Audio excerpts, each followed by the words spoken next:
This is the TSG Multimedia Podcast, bringing you the best train, model railroad, and historic preservation news, updates, and information since 2010. We're sponsored this month by the TSG Train Crew on Patreon and by ModelRailroadControlSystems.com, Electronics for Operations, and by Podomatic, a podcast hosting and distributing platform. Thank you very much. Hello and welcome to the TSG Multimedia Podcast.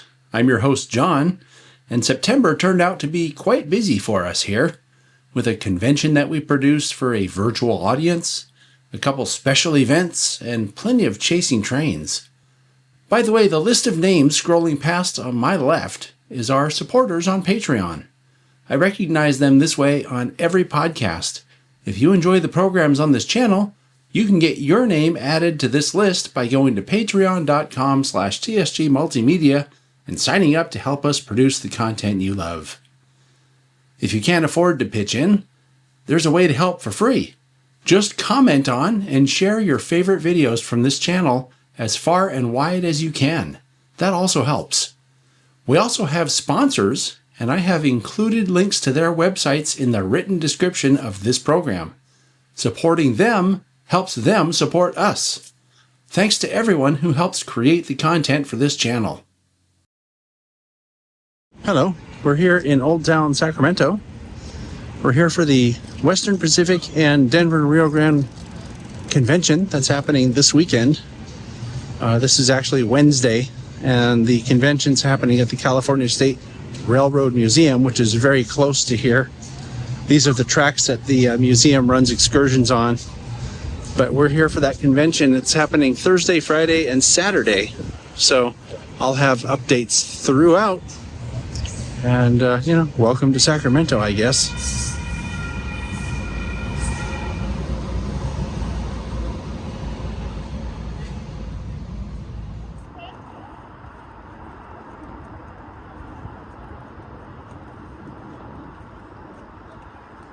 This is morning in Sacramento, September 11th.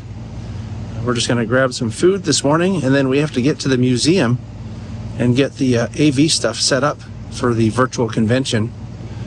And I'm sure I'll be doing some updates as the day wears on here. But this Delta King ship is an interesting place to stay. It's an old steamboat, and I'm going to read more about the history of it, and I'll let you know how that is later on. They have a train that they run out of here called the Sacramento Southern. I think it's a play on the old Sacramento Northern, but I don't know that for sure. That's just my sense of it. Maybe someone watching this can let me know if it means something else. But it's early here, and there's not a lot of people wandering around yet. But later on, this whole place is going to be bustling with people. And it's actually kind of a cool place. It's a state park for California, Old Town Sacramento. There's a lot of history, especially around Sacramento and in this place. They have a Central Pacific Museum. They have the California State Railroad Museum. They have this Delta King ship that we're staying on, as it's a hotel now. So it's a cool place and probably worth visiting. If you ever want to visit, I would highly recommend coming during their really open hours, because we had some bad experiences here on very off hours in the past, which I won't get into details about that. But yeah, it's a cool place. I'm sure that we'll have a good time doing the event here, and I'll be back here. It's funny that this event runs basically from today until Saturday. And then on Sunday, I'm going to be back out here because we're going to come ride the train. That's a whole different story, but it's a behind-the-scenes thing for TSG and something for the podcast.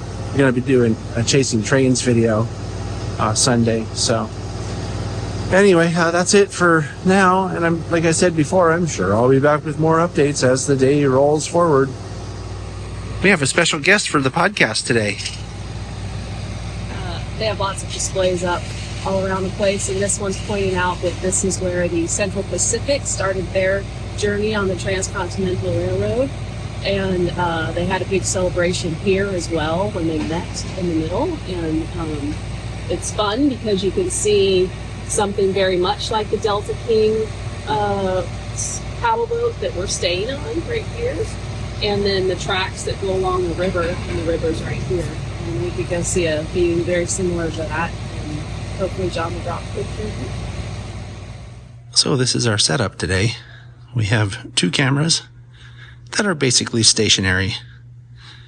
We have a video mixer down on the far end of the table plugged into my laptop, which is going to be feeding a Zoom call, which is also being monitored by the top secret producer.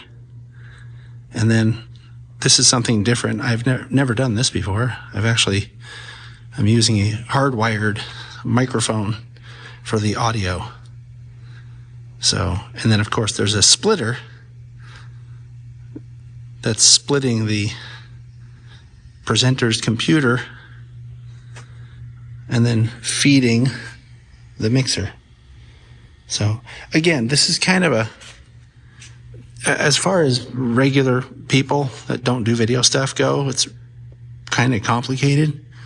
For video, it's not complicated at all. And you don't have to have anything this elaborate to do virtual presentations or virtual conventions. You can have simply a computer here feeding the Zoom conference and just have the camera on the computer. You know, the webcam that's built into most computers, and the person could stand here and just present as if he's sitting at home presenting. But you also have an audience that can see it live. That's the simplest virtual setup you can have. And I'm not sure why people don't do it. Wouldn't take a lot of imagination to come up with that on your own, but here I am explaining it. A laptop on the podium, giving the presentation. It's logged into Zoom, and the person operating it just shares it like they would if they were doing a Zoom call from home. Pretty easy.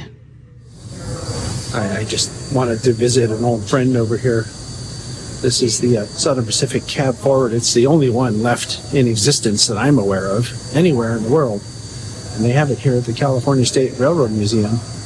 And I wanted to make this quick little blurb for the podcast about the museum, because the California State Railroad Museum is actually a Smithsonian affiliate. And it's a really, really great museum. If you ever have a chance, you should come here and check it out. Another favorite exhibit here that's next to the cab forward is this Virginia and Truckee Empire. It's a mogul, right? But it's set up with mirrors all around it. So you can see at the top part of the picture here, the top of the locomotive. And if you come over here, it's set up on mirrors as well. So you can see the bottom of it. It's kind of a very interesting perspective, actually. This is a little bit later. And as you can see, the event is fairly well attended in person. I think we have about somewhere between 40 and 50 people in here. And I'm standing at the top of the auditorium at this point. Just to give you an idea of what a great venue this is for this kind of a event.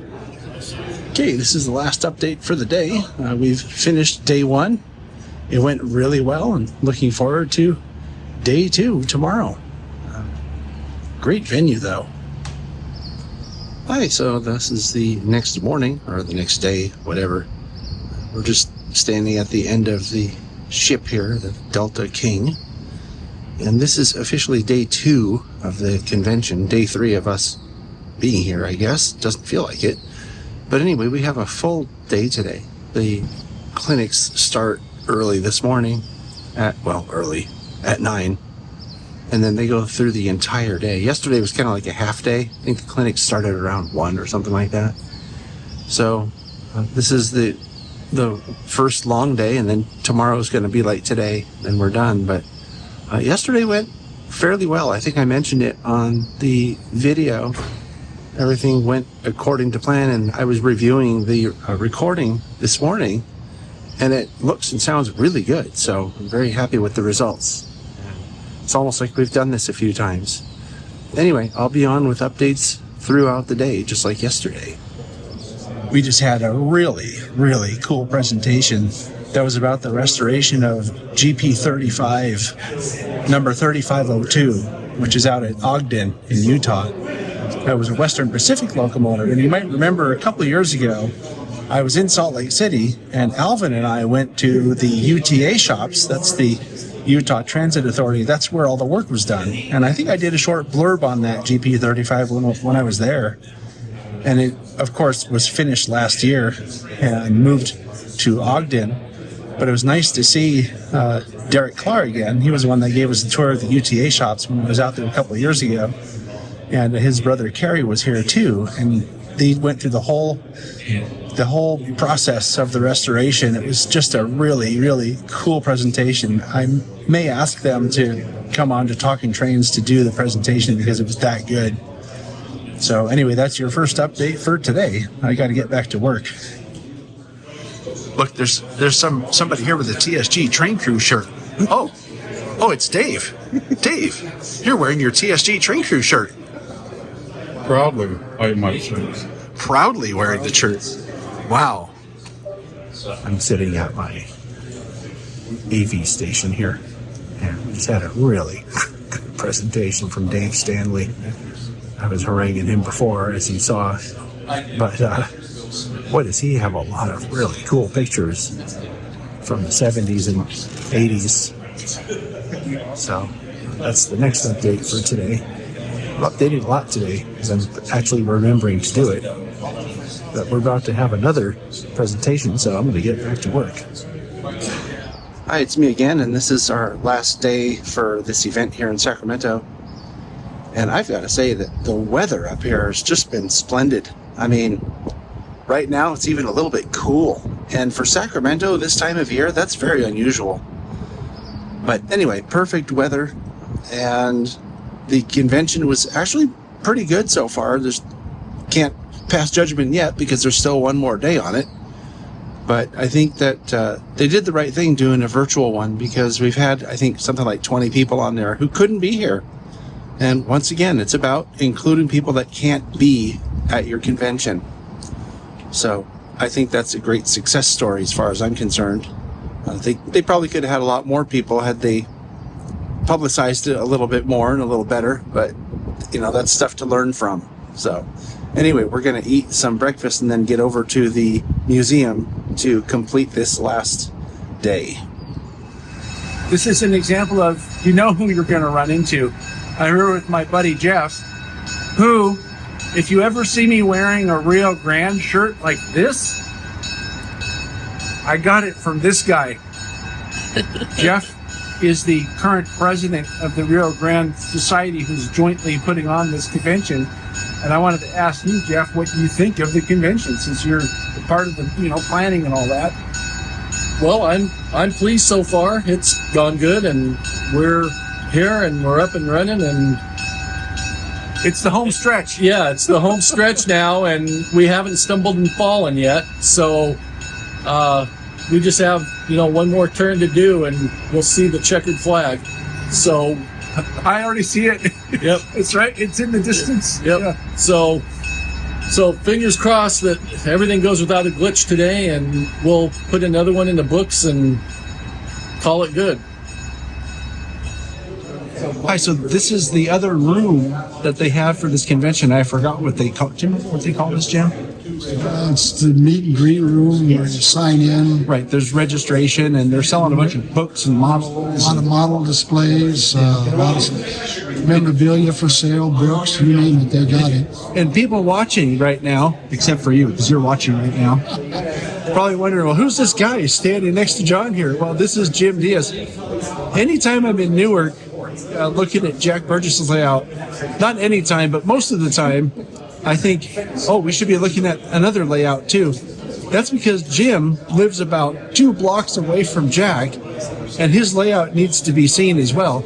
You can see it here on the channel because we did a layout tour video about 8 years ago. Yeah, but that's who this is. Since you're standing here, Jim, what do you think about this convention? I think it's great. You had fun? A lot of good presentations. The best thing I like about it is I get to see a whole lot of people I don't get to see all the time. Right. You know, people like Dave Stanley, you and I both know, and Right. Yeah, many others. These events, that kind of underlines what I always say about these events, which is that they're social events as well as, historical information and research events. Exactly. So that's the update from this room. We'll be back later with more updates. Thanks, Jim. You're welcome, Tom. Hi, this is a bit later, and it's lunchtime now. So we're in here not eating. There's no eating allowed in here. But we are resting, and we have just a few more presentations left for today before we wrap it up, strike down all this equipment that's in the background here, and then go home. And so far, so good. I think this has been a pretty good event. There was some concern at the beginning about how the setup was going to work, but it turns out that it's worked better than expected.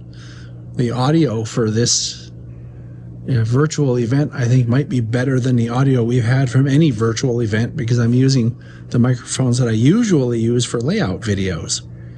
And they're just very good microphones. I've never had a chance to use them in this setting, but now that I have, I'm pretty convinced that this is a very good way to go, and maybe you should do it more often like this. It's a very simple setup. It's just two cameras, one of which I'm hardly using at all, and then a feed from the computer that's feeding the projector onto the screen. So anyway, that's it for now. We'll come back later with another update. Hi, this is a bit later, and we've traveled back home now. And I just want to say that I had a good time putting together the virtual edition of the Rio Grande and Western Pacific, or Western Pacific and Rio Grande convention this year in Sacramento. There were some very good presentations, and since we're producing the virtual side of this, we get to see the presentations, which is cool. And I actually learned a lot. I did not realize how interconnected the Rio Grande and Western Pacific actually were. So I learned a lot about that. I also learned that the Western Pacific 2882 locomotives that they used in the Feather River Canyon actually had more tractive effort than a Big Boy, which was kind of surprising. I mean, you think Big Boy is the largest locomotive and all that, but the 2882s were actually stronger in terms of tractive effort. Who knew? I'm sure Western Pacific fans out there are going, yes, of course they were. I didn't know that. So anyway, I do want to make a special note of thanks, I guess, to the Western Pacific and Rio Grande historical societies, respectively, for choosing to include people who couldn't be there by doing the virtual event. That's what it's all about. There were probably 20 or 30 people altogether, I think, that signed up for that, and they couldn't be there. So rather than excluding them altogether, they ran the virtual event. Well, we ran it for them, but my point is they chose to do it, and that includes people. And I think that adds a lot of value to any organization that's there to serve their members. So, and it's easy to do. And anyone out there who's interested in running a virtual event, you can feel free to contact me anytime, and I will tell you exactly how to set it up. It's really easy, or I should say it can be really easy. You saw my setup, it was a little bit more complex. It doesn't have to be like that. It could be as simple as just a laptop connected to the internet right on the front lectern or podium or whatever they call that thing. Anyway, that's it for now, and I have to wake up early tomorrow for yet another event that I'm doing tomorrow. So I'll see you then. Hi, I mentioned last night that I was going to be doing something this morning, and so this is going back to Sacramento, where I just was 12 hours ago, because we're going to ride a train there, And then we're going to go to the Nevada County Narrow Gauge, which I've never been to before. And I'm here with my guy. Yeah. My dude. I've never been to the Nevada County Narrow Gauge Museum either. So yeah. So check it out. And we're going to meet Paul, right? Yeah, we're going to meet Paul. So it's another example of doing something together that's with the Fern Creek and Western people that we don't get to see anymore. Some of them. Yeah. Well, right. Yeah. Because the Fern Creek and Western is gone, so we have to find excuses like this. So while we're at it, I'm going to also record a Chasing Trains video, and those are always fun. So, cool.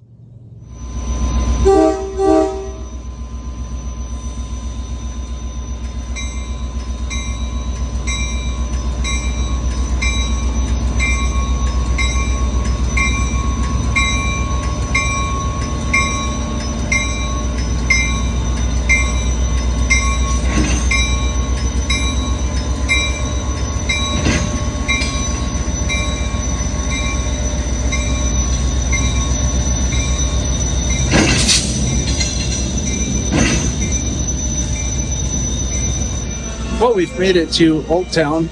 We've got on the train, and they're just about to hook up the engine here. They've already tried twice and missed the hook 2 times in a row. But this is cool. I've never ridden behind this Amtrak. Actually, I've never ridden this train at all. So to have the Amtrak F40 is kind of cool. But they're going to try it again. We'll see if they make the hook this time.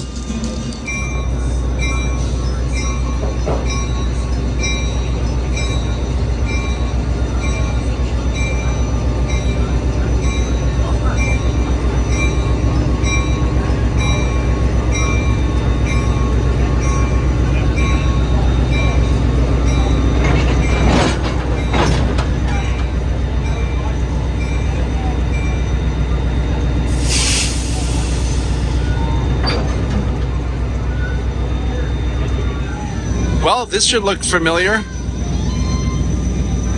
That's where we were staying for the past few nights, actually. Until last night. Seems strange to already be back here.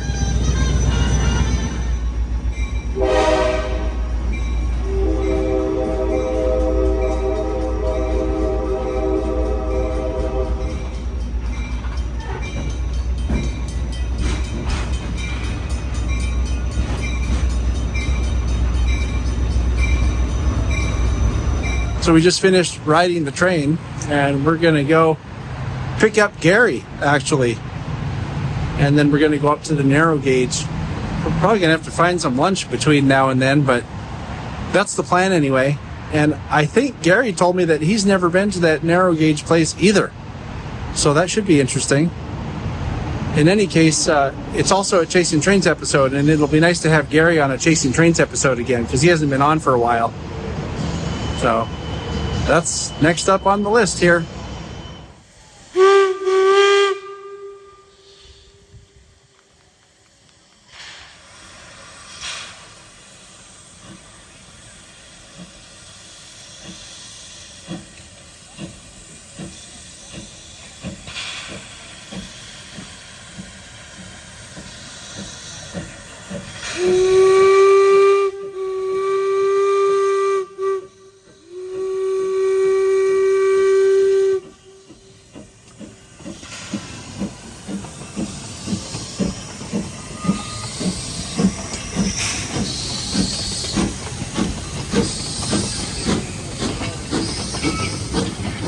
All right, so it's a bit later. We've made it to the Nevada County Narrow Gauge Railroad Museum.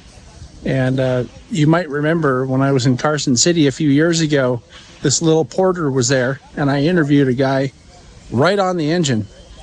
And you can see that video. I'll link it in our description of the podcast. It was the Carson City Great Western Steam Up or something like that. And they also have the number 5 engine here, which is a 260, I think, that also was at Carson City. We'll show you a video of that. But it's kind of cool to see these engines again. I haven't seen them since I was at Carson City.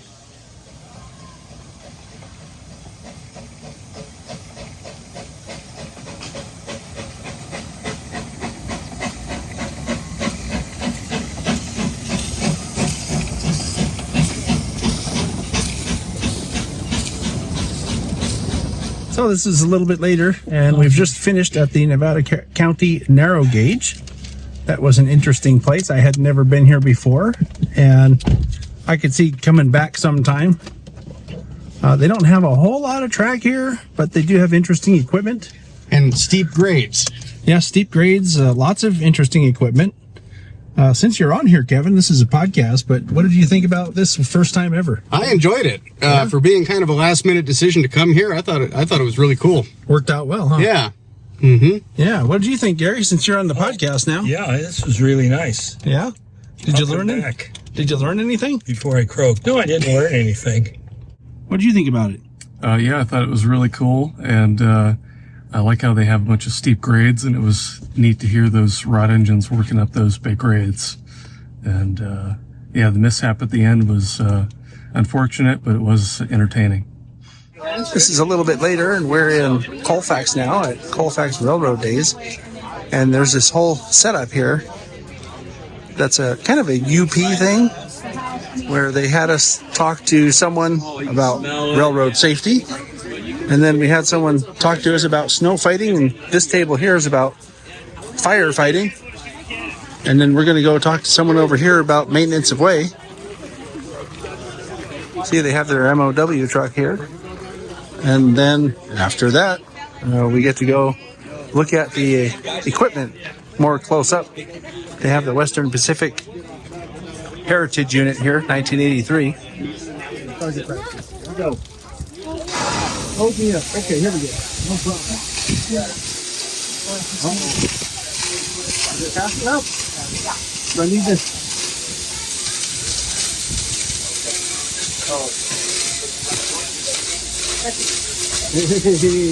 What's the pressure on this thing? Right now, we're just lined up off that height and everything. It's right here, huh? So it's getting about 125 psi. What do you guys get in the this? About 2.5. Oh, so it's a bit farther, huh? Oh, yeah. So if we're running off of our pump, and we can turn that hard pressure. Well, this is the last podcast update for the day.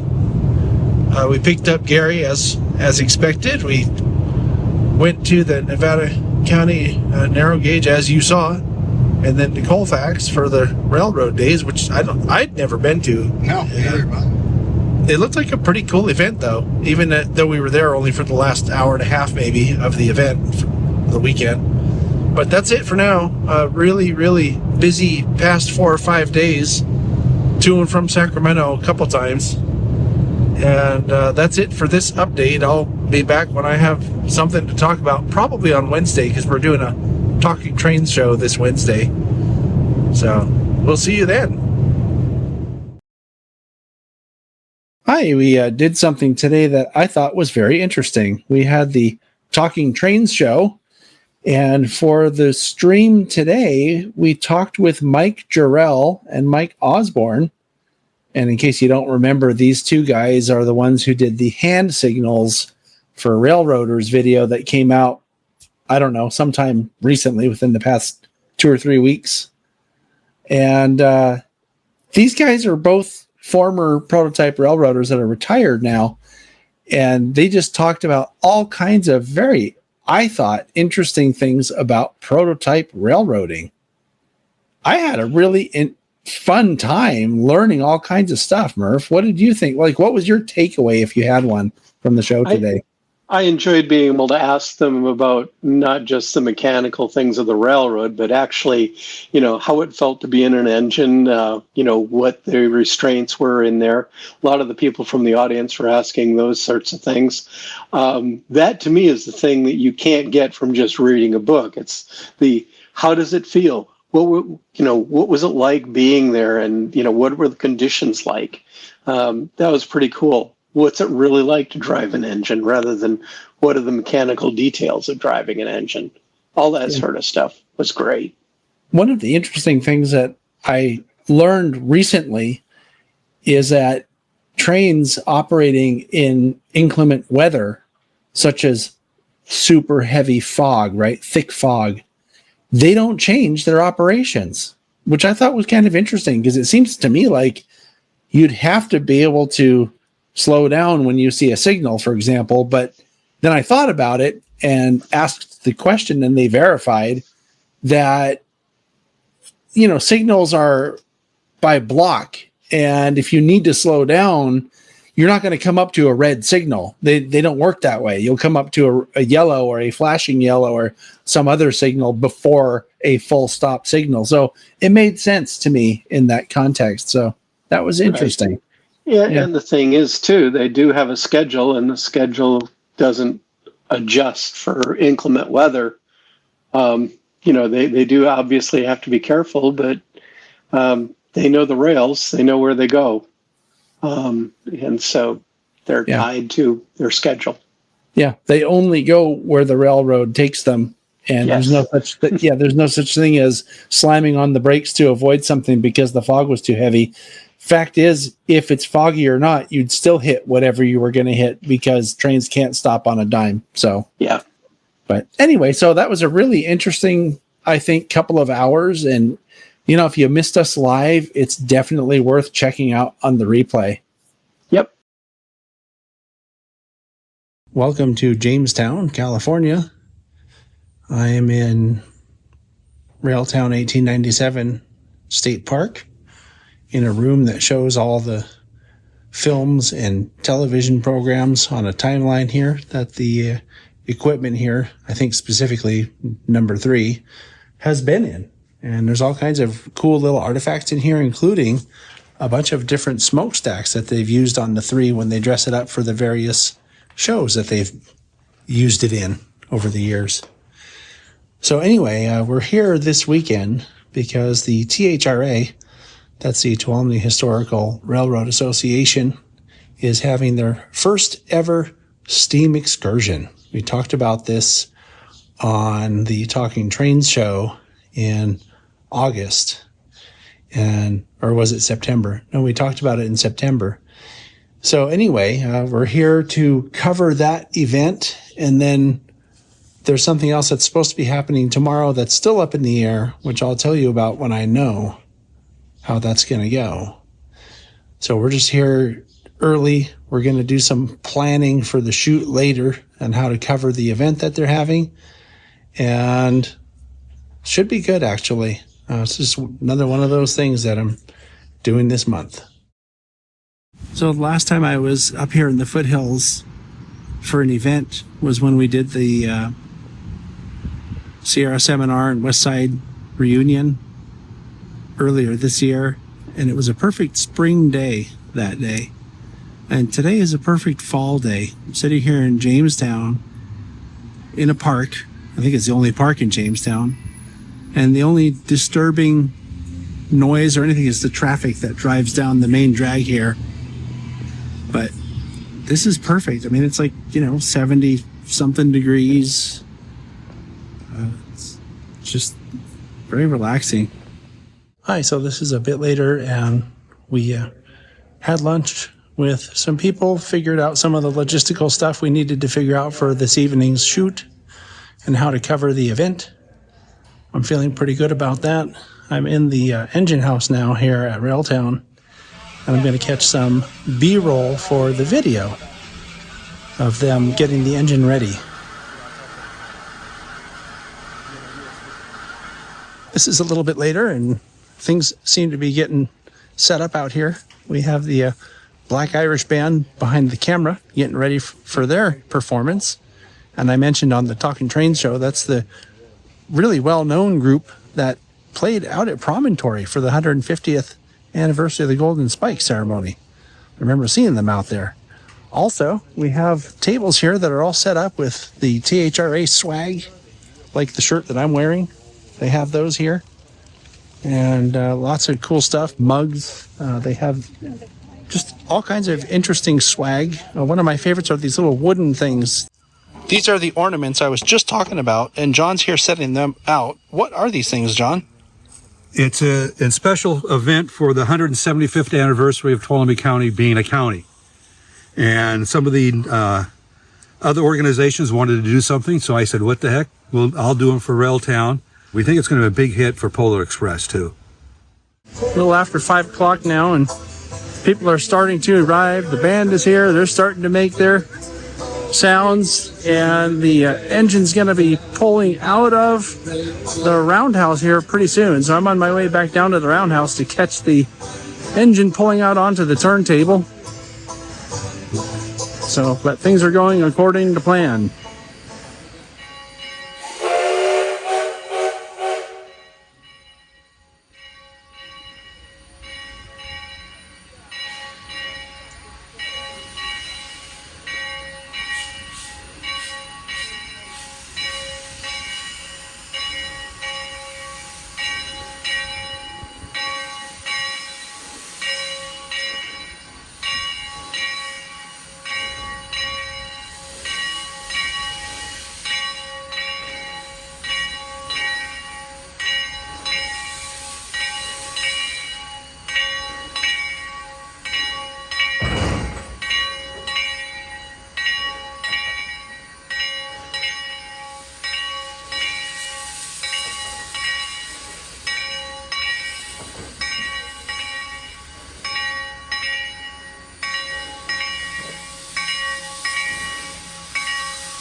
This is a bit later, and as you can see behind me here, the area is really filling in with a lot of people.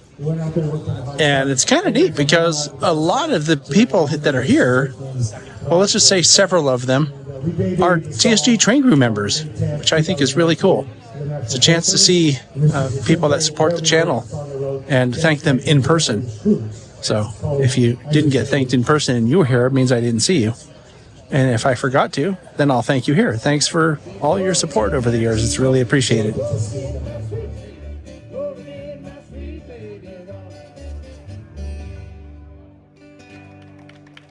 Good old Morton Contemporary song. Right now we're going to do a railroad working song. I wrote this next song. The number 3 is here, ready to go. It has their little excursion train all hooked up. And we're just waiting for the people who are eating dinner right now to finish eating dinner. And then they're going to board the train and take off into the night. You never know who you're going to run into at these things. Hi, guys. But here's Hunter, and we're going to be chasing the train for the first half of the ride. And then we're going to get on the train and basically ride it for the second half of the ride. Chasing Train Sierra Railroad 2.0 6 years later. Kind of. Yeah. Maybe tomorrow we could do a Chasing Trains. We'll see about that. Uh-huh.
Hi, this is the next day. I've had a chance to sleep on it, and I think THRA put on a really great event. I mean, the people there had a great time.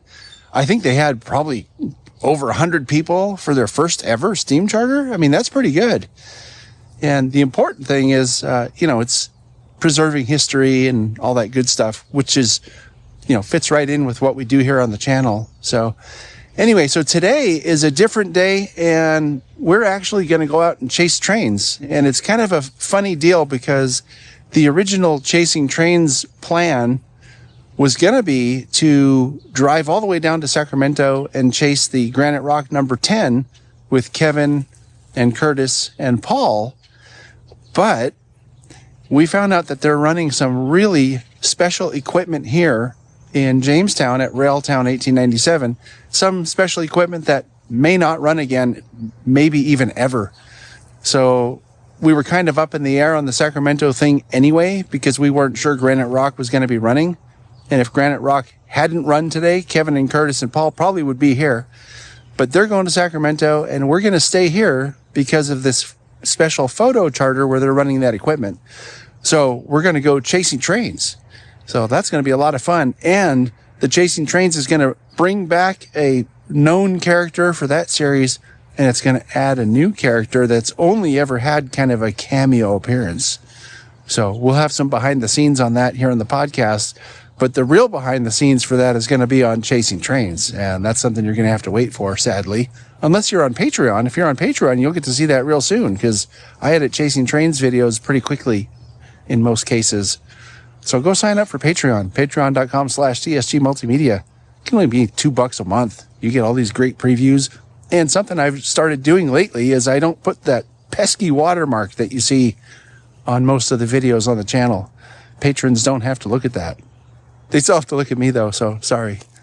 One of the events here today is a Back to the Future themed thing, and this just pulled up. And this is something you don't see every day, so I thought maybe I should take a picture of it. So there's some Back to the Future reenactors over here. Behind all the staff here. We might catch some of that stuff. But, yeah, this is... I've never been up here for a Back to the Future event. It's kind of interesting. And there's another DeLorean. I haven't seen a DeLorean in years, let alone two in the same place.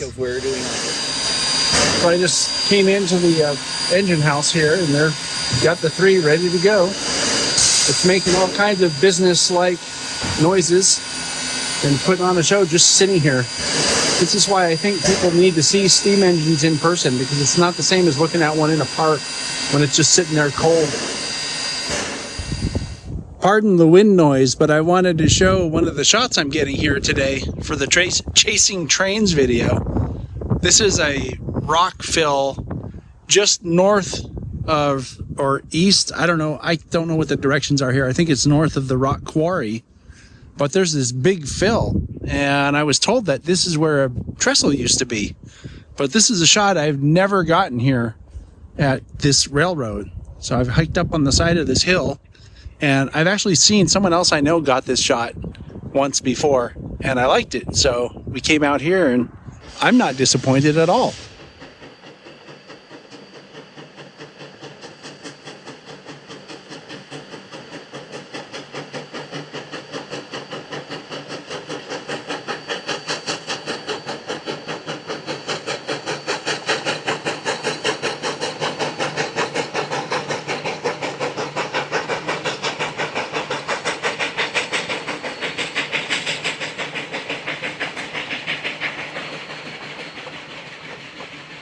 Hi, we've just boarded the photographer's train, and we're going to depart momentarily, and everybody seems really happy right now because we're finally getting to do the foamer stuff.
they pulled the passengers around behind a diesel locomotive, which is seen here. And it was actually a very good event. I think everybody had a good time. They took us to areas that normally you don't get photo run-bys, especially if you're just visiting here casually. We hike into places, so we get them, but let people off, did a few run-bys in each place. Not bad. Not bad at all. It's a very good event. If you ever hear about an event happening here at Railtown that's a photo special, it's worth doing. So I'd definitely recommend it. Anyway, I think that's it for the podcast for now. There's still one more thing to do, which is some nighttime shots out by the roundhouse.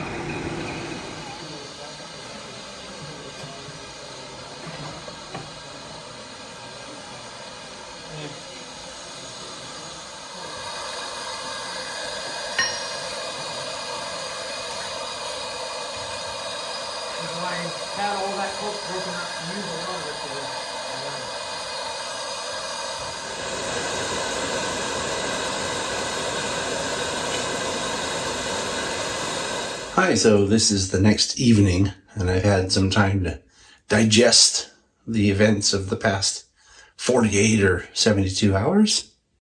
I'm pleased that we had a chance to stay and do an episode of Chasing Trains. And, we had a really good time, so I'm really looking forward to putting that together. We got some excellent footage and just had a really fun time, so just want to wish everybody at the THRA a super hearty congratulations, and thank Hunter and Chris and of course Mike Ninneman, who invited me to the photo charter, and Garrett Franklin for helping make that happen for us. It's just, I feel really lucky to have such nice friends in the industry, and glad that I'm able to share that with all of you here on the channel. So that's my final thoughts, I guess, after thinking about it for the past day or so. I was really, really tired last night. We had to drive home still, so I was just like, yeah, let's get out of here. And I've been tired today. And to top it all off, this is podcast week, so starting probably tonight, I'm going to be putting together the podcast that you're watching right now.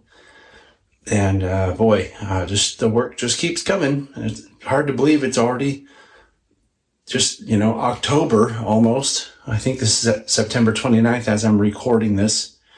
But yeah, October's upon us, the final quarter of the year. And it just has gone by so fast, and we've done so many cool things this year. It's hard to even fathom how it's all happened. But anyway, that's the final thoughts for the weekend. And I'm sure I'll come back with either another podcast update this week or the podcast here on Saturday. And now for the catch of the month. These photos come all the way from Australia and were sent in by Lucas Woodward. The first photo is at Belgrave on Sunday, August 31st, as Puffing Billy NA class locomotives 14A and 7A prepare to depart on the 10 a.m. train to Lakeside, while 12A prepares to shunt its train for the 11 a.m. train to Gembrook. The next shot is of 12A departing on that same train, passing the railway's workshops. This third photo shows 12A arriving at Menzies Creek on the last service of the day, heading back to Belgrave on Sunday, September 14th, 2025. The fourth photo is of 14A arriving at Menzies Creek on a very cold Monday, September 22nd, on a lakeside service. This next shot was taken inside the 14-lever signal box at Menzies Creek, one of the only fully interlocked signal boxes still in use in Victoria. The next photo is of 7A at Belgrave, preparing to position the train prior to boarding for its journey to Gembrook on Sunday, September 28th of 2025. And finally, this shot is of 12A preparing to depart Belgrave on the 12:30 Lakeside service on the same day. As usual, these are some really cool shots, Lucas. Thanks so much for sharing. If you have a train or model catch you'd like to share, please email it to podcast@tsgmultimedia.com. Be sure you own the shots and include the what's, whens, and wheres of the shots you send in. So the end of summer has passed, but there's still time to help the museums and historical societies in your area, so get out there and do something fun. I really hope to see you on the TSG train crew soon. Thank you so much for watching and listening, and I'll see you next time.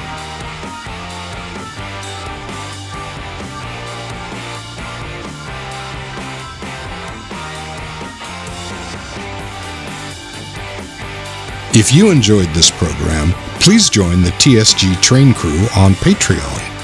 TSG Train Crew members get behind-the-scenes access and ad-free sneak previews in 4K ultra-high definition. Go to patreon.com/TSG Multimedia for more information.